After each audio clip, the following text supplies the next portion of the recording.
I was going to start this video by saying that it is particularly aimed at leaders in, I was going to say large organisations, perhaps even small businesses as well, but actually what I have to say this morning relates to everybody in every aspect of everybody's life. It's about innovation, which obviously comes from the Latin that relates to making things new or making new things. Changing our lives, changing a part of our lives, changing what we do, changing who we think we are, or doing something new from a business point of view or from a fitness point of view, whatever it happens to be. The point is, of course, that it is not in our nature to innovate. It is not in our nature to change. We are actually wired neurally to resist change. Everything in our mind, everything in our neural circuitry, everything in our autonomic nervous system is designed to resist change. We are not natural innovators.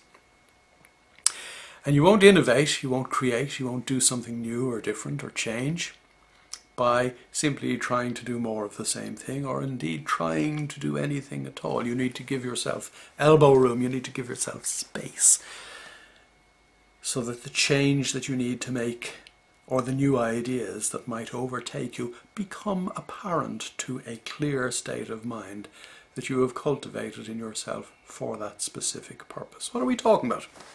Well, we're talking about giving yourself some space and time to shoot the breeze, to simply watch the world going by. Some space and time to do nothing, to empty your head of the useless noise, the 70,000 pieces of useless noise that crowd through your head during your waking hours every day, to let your mind settle,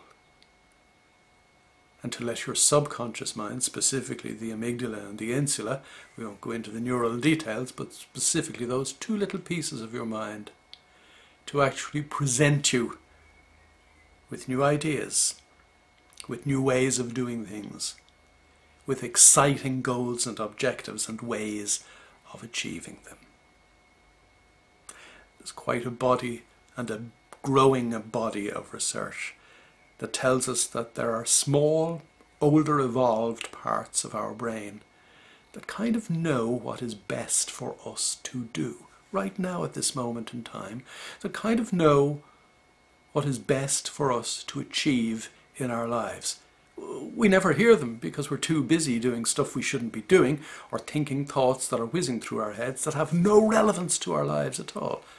We need to stop, take a few deep breaths, and give ourselves a little space and time to listen to our own intuition or gut instinct. How? Well, every so often, I don't mean daily or weekly, but every so often, give yourself a few hours off. If you're a busy business executive, put a meeting in your diary with yourself. If you are working with the family or working for yourself, there's always the opportunity, if you make it, to have some time just to yourself. Not to read, not to think, not to exercise, not even to walk, but to sit and apparently do nothing. But in apparently doing nothing, you do some of the most important things you will ever do in your life by listening to the inner you.